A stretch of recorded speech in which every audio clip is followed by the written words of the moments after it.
into a tale of love lost and found, where destiny takes an unexpected turn and second chances emerge from the mists of time. Enjoy the story. Sarah Baker squinted against the harsh mountain sunlight, adjusting her designer sunglasses as she reclined on a plush lounge chair. The crisp mountain air filled her lungs, a stark contrast to the stuffy boardrooms she was used to. At 38, Sarah was a force to be reckoned with in the business world.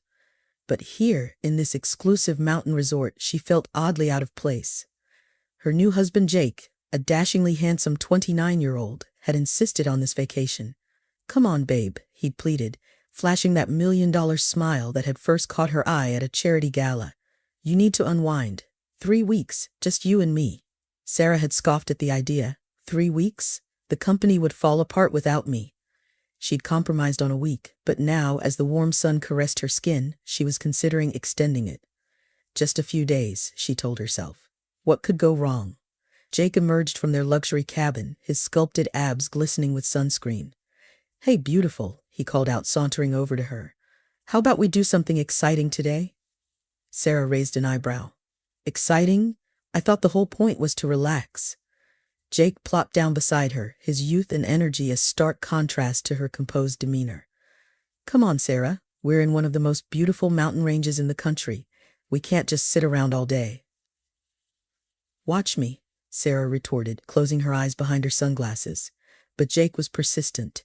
He leaned in close, his breath hot against her ear.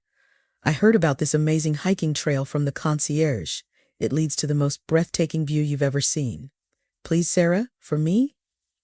Sarah sighed, recognizing the tone in Jake's voice.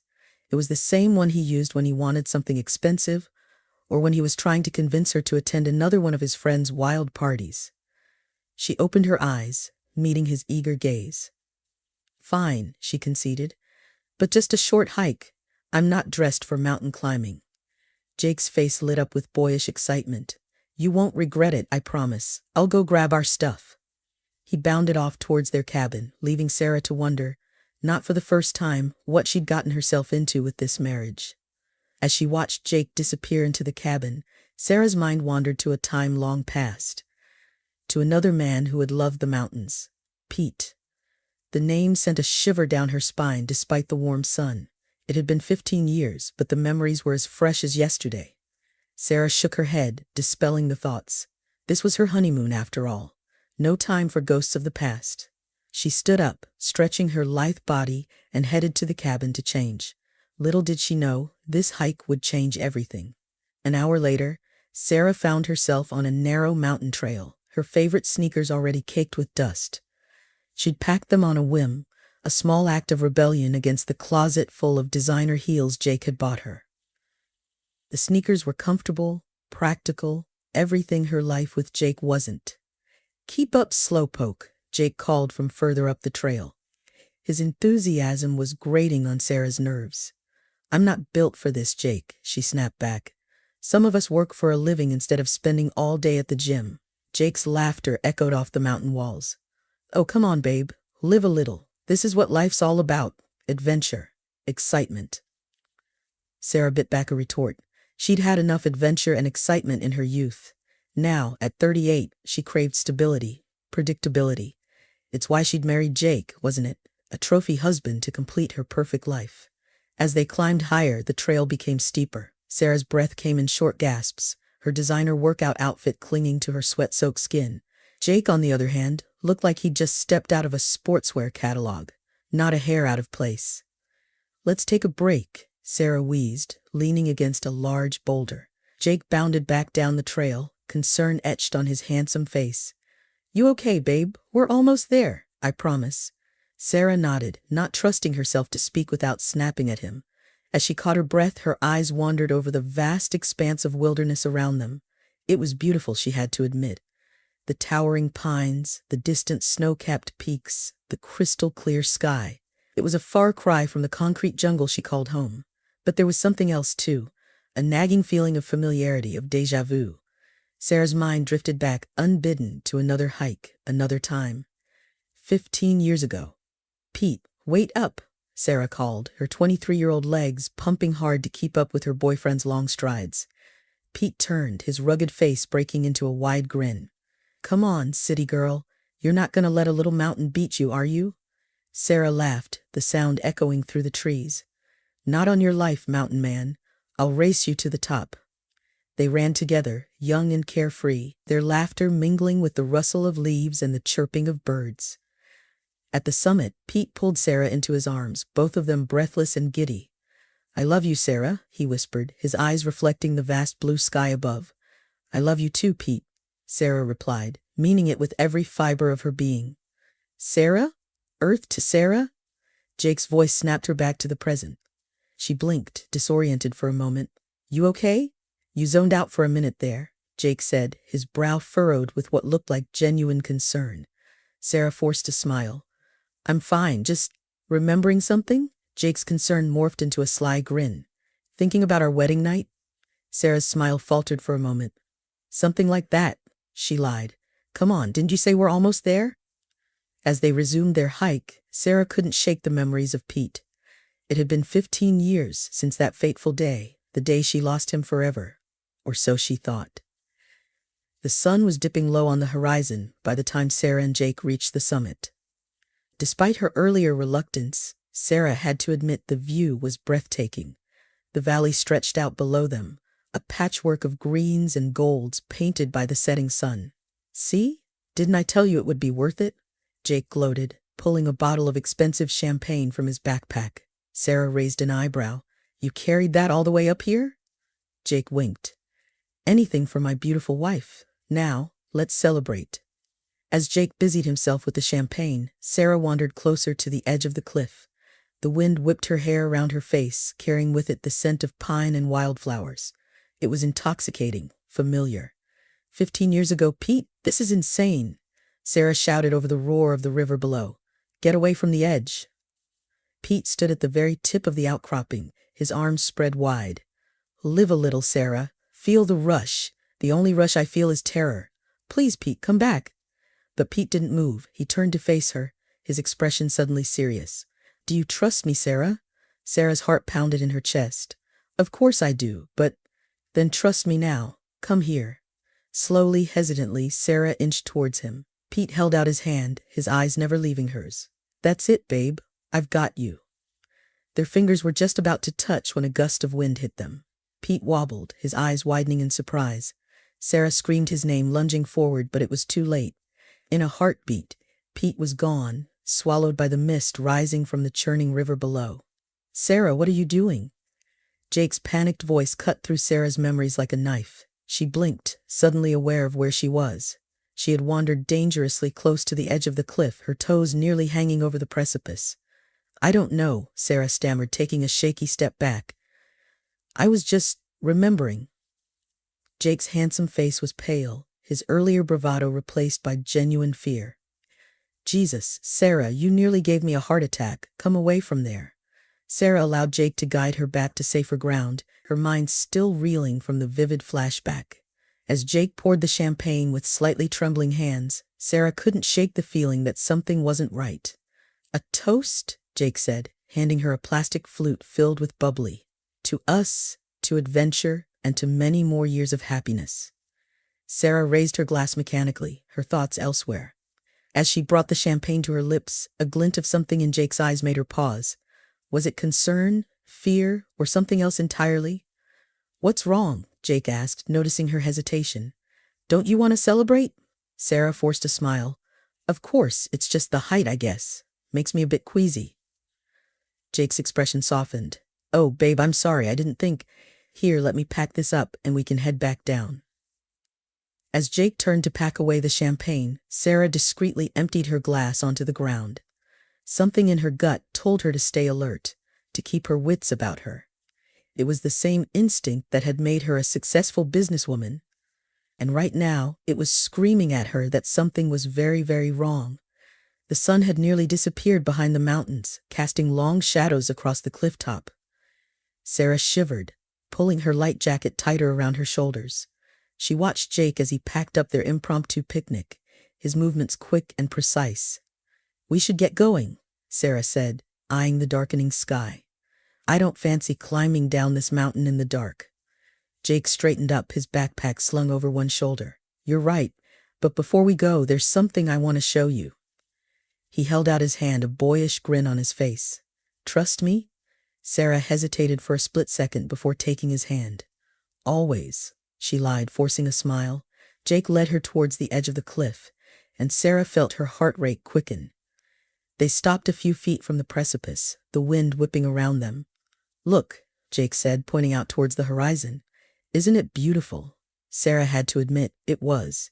The last rays of sunlight painted the sky in brilliant hues of orange and pink, the distant mountains silhouetted against the fading light. For a moment she forgot her unease, lost in the majesty of the view. That's when she felt Jake's hand on her back. Jake, what? His voice was soft, almost tender. I'm sorry, Sarah. It's nothing personal, just business. Before Sarah could react, Jake gave her a hard shove. She stumbled forward, her arms pinwheeling as she fought for balance. Time seemed to slow down as she teetered on the edge of the cliff, her mind racing to comprehend what was happening. In that eternal second, Sarah's life flashed before her eyes. But it wasn't her successes, her wealth, or even her marriage to Jake that she saw. Instead, she saw Pete, his laugh, his smile, the way he looked at her, like she was the only woman in the world. As gravity took hold and Sarah felt herself falling, she heard Jake's voice, cold and detached. Goodbye, Sarah. The world spun around her as she plummeted towards the mist-shrouded rocks below. Sarah closed her eyes, bracing for the impact that would end her life.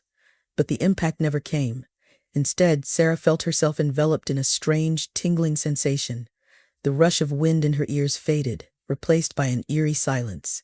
When she opened her eyes, she found herself surrounded by impenetrable darkness. Is this death? Sarah wondered. There was no light at the end of a tunnel. No deceased relatives waiting to greet her. Just nothingness. Then, faintly at first but growing stronger, she heard a voice. A familiar voice, one she hadn't heard in 15 years. Sarah, Sarah, can you hear me? Come on, babe. Open your eyes. With a gasp, Sarah's eyes flew open. She found herself lying on a soft bed in what looked like a rustic cabin, and there, sitting beside her, his face lined with concern, was Pete. Pete, Sarah whispered, her voice hoarse.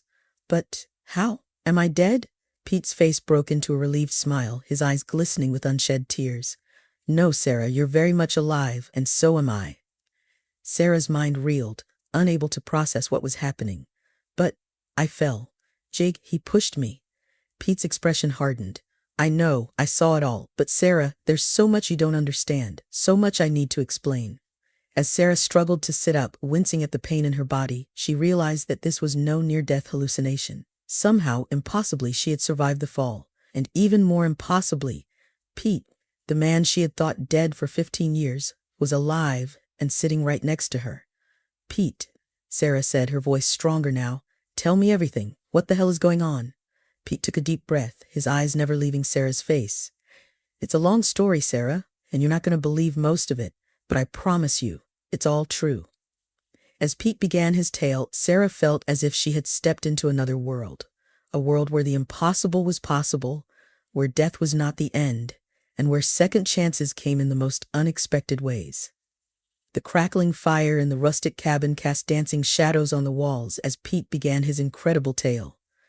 Sarah sat wrapped in a warm blanket, a steaming mug of tea clutched in her trembling hands, her eyes never leaving Pete's face. 15 years ago, Pete began, his voice low and measured. When I fell from that cliff, I thought it was the end. But fate, it seems, had other plans. He went on to explain how an old fisherman, a hermit who lived off the grid in these very mountains, had found him washed up on the riverbank, barely alive.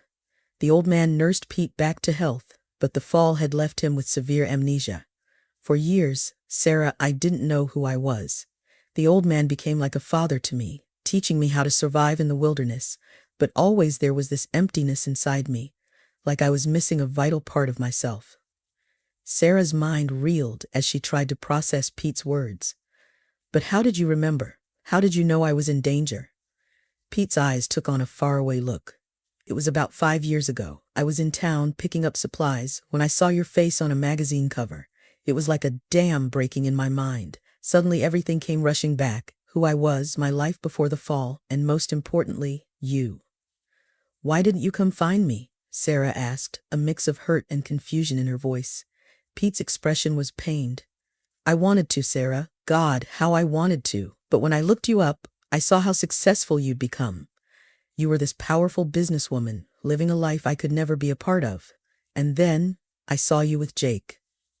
Sarah flinched at the mention of Jake's name, the memory of his betrayal still fresh and raw.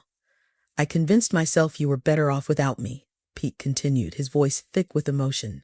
That I'd only disrupt your life if I suddenly reappeared. So I stayed away, watching from afar, making sure you were safe and happy. Sarah's eyes flashed with anger. Safe and happy, Pete? I married a man who just tried to kill me.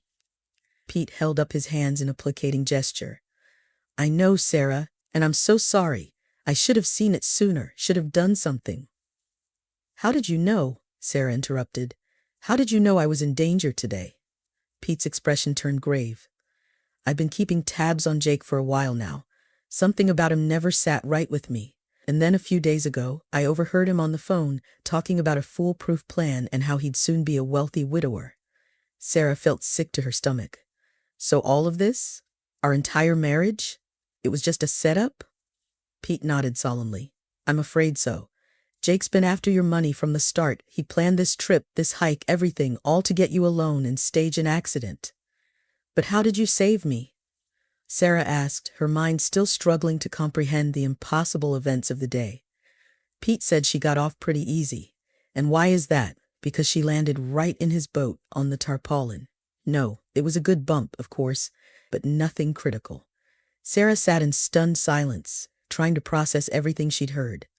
Part of her wanted to dismiss it all as a crazy dream or a near-death hallucination, but the solid reality of the cabin around her, the warmth of the tea in her hands, and most of all, the familiar presence of Pete beside her, it was all too real to deny.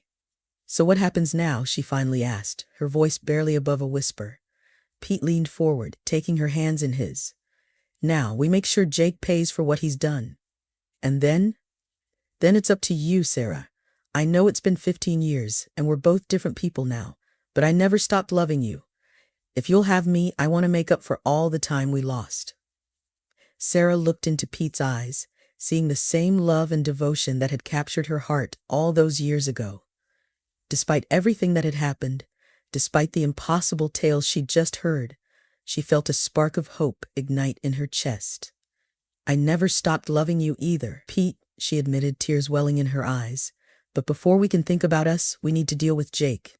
He needs to be brought to justice. Pete nodded, a determined look settling on his face. And he will be. I promise you that, Sarah. Jake won't get away with this. As the fire crackled and the night deepened around them, Sarah and Pete began to plan. They had a long road ahead, confronting Jake, exposing his crimes, and rebuilding their lives. But for the first time in 15 years, they were together. And together, they felt invincible. The next few days passed in a whirlwind of activity. Sarah, officially presumed dead after her tragic hiking accident, worked with Pete to gather evidence against Jake. They hacked into Jake's emails, recorded his incriminating phone calls, and even managed to get footage of him celebrating his newfound widower status at a local bar. I can't believe I fell for his act, Sarah muttered, watching a video of Jake laughing with his friends, a bottle of expensive champagne in hand. He's not even pretending to grieve. Pete placed a comforting hand on her shoulder. Don't blame yourself, Sarah. Jake's a master manipulator, but his time is up. Their plan was simple, but risky. They would confront Jake at Sarah's office, where he was sure to show up to claim his inheritance. With the help of Sarah's loyal assistant and the company security team, they set the stage for Jake's downfall. On the day of the confrontation, Sarah paced nervously in a hidden room adjacent to her office. Through a one-way mirror, she could see her elderly chief accountant, Mrs. Rodriguez, sitting at the desk. Are you sure about this? Pete asked, concern etched on his face. Sarah nodded, her jaw set with determination. Mrs. Rodriguez insisted, she's known me since I started this company, said she'd be damned if she let that pretty boy get away with murder. Right on cue, Jake burst into the office, his handsome face twisted with impatience. Where are the papers? He demanded, not even bothering with pleasantries. I need to transfer everything to my account now. Mrs. Rodriguez peered at him over her glasses, her expression neutral. "I'm afraid I can't do that, Mr. Baker. There are irregularities in the paperwork." Jake's facade of grief cracked, revealing the ruthless opportunist beneath. "Listen, you old bat," he snarled, leaning over the desk menacingly. "My wife is dead. I'm the sole beneficiary. Now transfer the money or I'll—" "You'll what, Jake?" Sarah's voice cut through the room like a whip crack. She stepped out from her hiding place, Pete right behind her. Jake's face drained of all color, his eyes widening in disbelief. "Sarah?" he stammered, stumbling backward.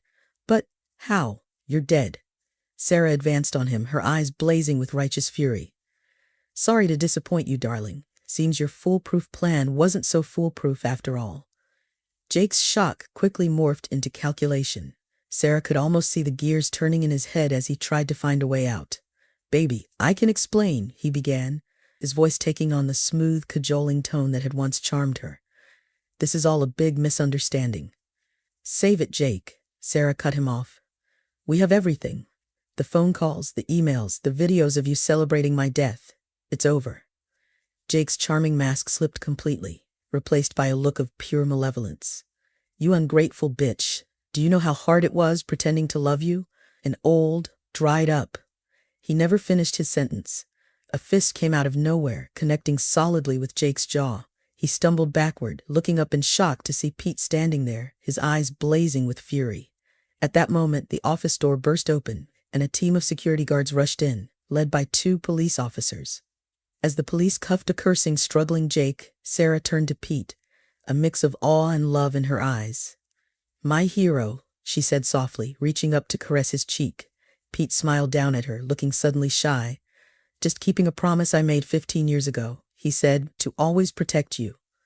As Jake was led away, still shouting threats and protestations of innocence, Sarah and Pete stood hand in hand, facing an uncertain but exciting future together. "What now?" Sarah asked, feeling both exhilarated and overwhelmed by the day's events. Pete squeezed her hand gently. "Now we start over. Together. If that's what you want." Sarah's answer was to pull him close and kiss him deeply, pouring 15 years of lost time and rediscovered love into the embrace. When they finally parted, both breathless, Sarah smiled up at him. "Together," she agreed. "Always." As they left the office, stepping out into the bright sunlight of a new day, Sarah felt as if a weight had been lifted from her shoulders. The past 15 years, her whirlwind rise to success, her sham of a marriage to Jake, it all fell away, leaving only the promise of a future with the man she had always loved. She didn't know what challenges that future might hold. There were still so many questions about how they would rebuild their relationship after so much time apart. But for the first time in years, Sarah felt truly alive, truly herself. With Pete by her side, she was ready to face whatever came next. Their second chance had come at a great cost, but as they walked hand in hand into their new life together, Sarah knew one thing for certain. This time, they would make it count.